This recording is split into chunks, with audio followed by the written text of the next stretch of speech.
నేను ఇంట్లో లేను, నా ఇంటికి వచ్చి నా ఇల్లు మొత్తం సెర్చ్ చేసిందట. ఎవడిచ్చిందా నీకు అధికారం?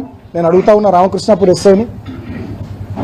సెర్చ్ వారెంట్ లేకుండా నేను జైల్లో ఉన్న సమయంలో నా ఇంటికి వచ్చి సెర్చ్ చేయడానికి, సోదా చేయడానికి మీకు ఎవడ అధికారం ఇచ్చాడు? నీ అయ్యే జాయిర్ అనుకుంటున్నావా? అంటే ఎంత దుర్మార్గము! మమ్మల్నే కొడతారు, మా మీదనే కేసులు పెట్టి మమ్మల్ని జైల్లో పెడతారు, మళ్ళీ మమ్మల్ని జైల్లో పెట్టి మళ్ళీ మా ఇళ్ళకి వచ్చి మా ఇల్లు సెర్చ్ చేస్తారు. అంటే ఎంత పరాకాష్ఠకు పోయింది వీళ్ళ అధికారం, అహంకారం అనేది, వీళ్ళ దుర్మార్గం అనేది ఎంత పరాకాష్ఠకు పోయిందో దీన్ని బట్టి అర్థం చేసుకోవచ్చు. ఇక ఆ కేసులో లేనటువంటి వాళ్ళు సీనియర్ నాయకులు, మా మందమర్రి కానీ, ఆర్కేపీ కానీ, చెన్నూరు కానీ, ఎవరెవరైతే పార్టీలో యాక్టివ్గా పనిచేస్తున్నారో అండ్ అదర్స్ అని పెట్టిగా వాళ్ళందరి పేర్లు చేర్చుతూ ఇప్పటికి 25 మంది, క్రైమ్ నెంబర్ 40లో 25 మంది, క్రైమ్ నెంబర్ 41లో 25 మంది, ఇట్లా వీళ్ళందరి పేర్లు పెట్టి ఇంకా అండ్ అదర్స్ అని పెట్టిరట.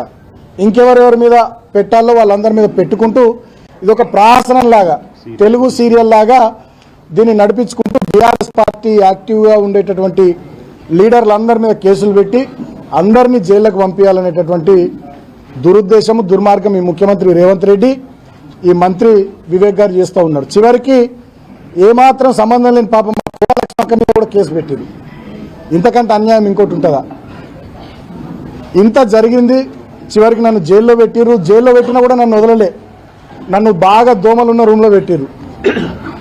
నాకు మంచినీళ్ళు చక్కగా ఇయ్యలే, భోజనం చక్కగా ఇయ్యలే. నాకు 2 రోజుల పాటు గొంతు నొప్పి వస్తే ఇప్పటికి కూడా నా త్రోట్ ఇంకా సెట్ కాలే. నాకు చక్కగా ట్యాబ్లెట్లు ఇయ్యలే. కొంచెం ఫీవరిష్గా ఉంది అంటే వచ్చి చూసే పరిస్థితి లేదు. ట్యాబ్లెట్లు ఇవ్వరు, డాక్టర్లు వచ్చి చూడరు. మొత్తం దోమలు. మేము 7-8 మంది ఆ రూమ్లు ఉంటే 100-150 దోమలు. అంటే కావాలని చెప్పి మాకు రిస్ట్రిక్షన్స్, నువ్వు గిన్నెనే తిరగాలి, ఇగో గిదే బ్యారెకు, బయటకు పోవద్దు, న్యూస్ పేపర్లు ఇయ్యరు, పుస్తకాలు తెప్పించుకుంటామంటే దానికి కోర్టు నుంచి పర్మిషన్ కావాలంటారు.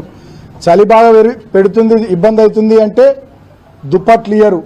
మా శ్రీకాంత్ అని మా అడ్వకేట్ ఒక 3 రోజుల తర్వాత పాపం ఆయన పోరాటం చేసి నేను కప్పుకోవడానికి కూడా దుప్పటి, దానికోసం మా ఆదిలాబాద్ చెందినటువంటి శ్రీకాంత్ అనే అడ్వకేటు 3 రోజులు ఫైట్ చేయాల్సి వచ్చింది.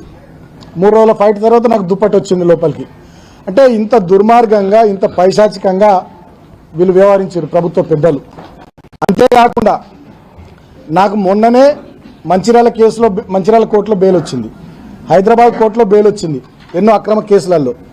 చెన్నూరు కేసులో కూడా నాకు బెయిల్ రాలేదు. చిన్న కేసు కావాలని చెప్పి ప్రభుత్వ పెద్దలు దాంట్లో నాకు బెయిల్ రాకుండా చేశారు. కారణం ఏంది? నిన్న హోలీ పండగ, ఇవాళ నా చిన్న కొడుకు పుట్టినరోజు. సో ఈ 2 రోజులు కూడా నేను జైల్లో ఉండాలని, అంటే పండగ పూట నా చిన్న కొడుకు పుట్టినరోజు సందర్భంగా కూడా నేను నా కుటుంబ సభ్యులతో ఉండొద్దు, జైల్లో బాధపడాలి అనేటటువంటి ఒక పైశాచిక ఆనందంతో ఈ ముఖ్యమంత్రి రేవంత్ రెడ్డి గారు, ఈ మంత్రి వివేక్ గారు వ్యవహారం చేస్తూ ఉన్నారు. సరే, నేను ఇప్పటికైనా మంత్రి గారిని కోరుతా ఉన్నా, ముఖ్యమంత్రి గారిని కోరుతా ఉన్నా. మీరు నన్ను 16 రోజులు జైల్లో పెట్టిర్రు, అనేక రకాల ఇబ్బందులు పెట్టిర్రు, మమ్మల్ని లాఠీ చార్జ్ చేసి కొట్టిర్రు, మా మీదనే కేసులు పెట్టి అక్రమంగా జైళ్లలో పెట్టిర్రు. ఇప్పటికైనా మీ కక్ష తీరింది, ఇప్పటికైనా మీ కడుపు మంట, మీ కళ్ళ మంట చల్లారింది అని చెప్పి నేను అనుకుంటా ఉన్నా. ఇప్పటికైనా కేతన్పల్లి మున్సిపాలిటీ ప్రజానీకం ఇచ్చినటువంటి ప్రజా తీర్పును గౌరవించమని నేను కోరుతున్నా ప్రభుత్వాన్ని. నేను వేరే గొంతెమ్మ కోరికలు ఏం కోరతలే. ఇప్పటికైనా వివేక్ గారు, రేవంత్ రెడ్డి గారు, కేతన్పల్లి మున్సిపాలిటీ ప్రజలు ఇచ్చినటువంటి ప్రజా తీర్పును దయచేసి గౌరవించండి అని కోరుతున్నా. చెన్నూరులో 18 వార్డులలో 11 వార్డులు కాంగ్రెస్ గెలిచింది, మేము 4 గెలిచినాం. అక్కడి ప్రజా తీర్పును మేము హుందాగా గౌరవించినాం. నేనే స్టేట్మెంట్ ఇచ్చిన ప్రజా తీర్పును గౌరవిస్తున్నామని. మరి ఇక్కడ కేతన్పల్లి మున్సిపాలిటీలో 22 వార్డులకు గాను 14 వార్డులు మేము గెలిచినాం, 7 వార్డులు మీరు గెలిచిర్రు. మరి ప్రజా తీర్పును మీరు ఇప్పటికైనా గౌరవించాలని చెప్పి నేను మంత్రి గారికి, ముఖ్యమంత్రి గారికి, రాష్ట్ర ప్రభుత్వ పెద్దలకు తెలియజేస్తా ఉన్నా.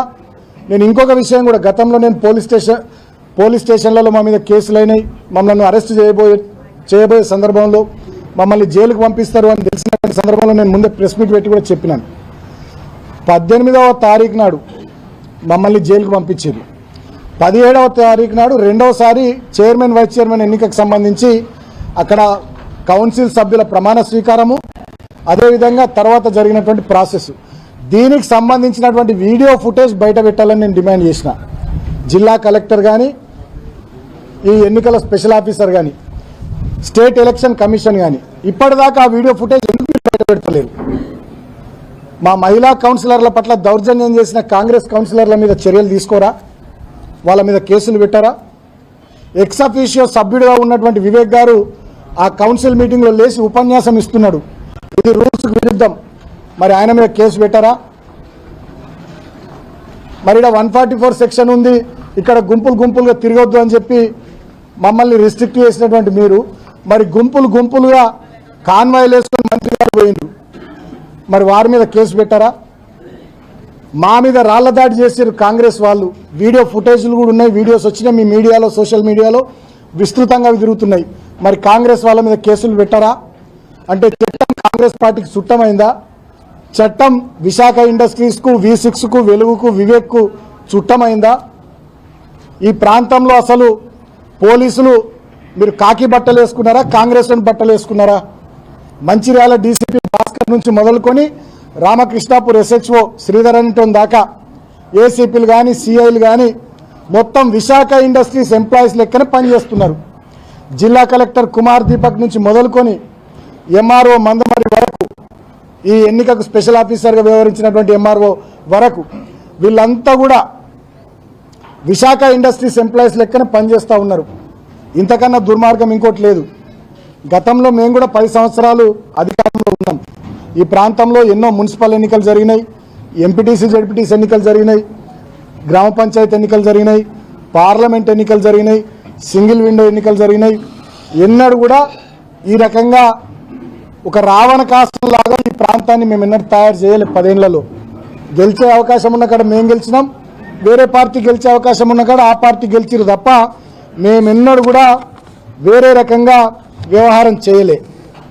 ఇంకా దారుణం ఏంది, ఇంకా దుర్మార్గం ఏంటంటే ఇప్పటికి కూడా వీళ్ళ కళ్ళమంట సల్లార్తలే.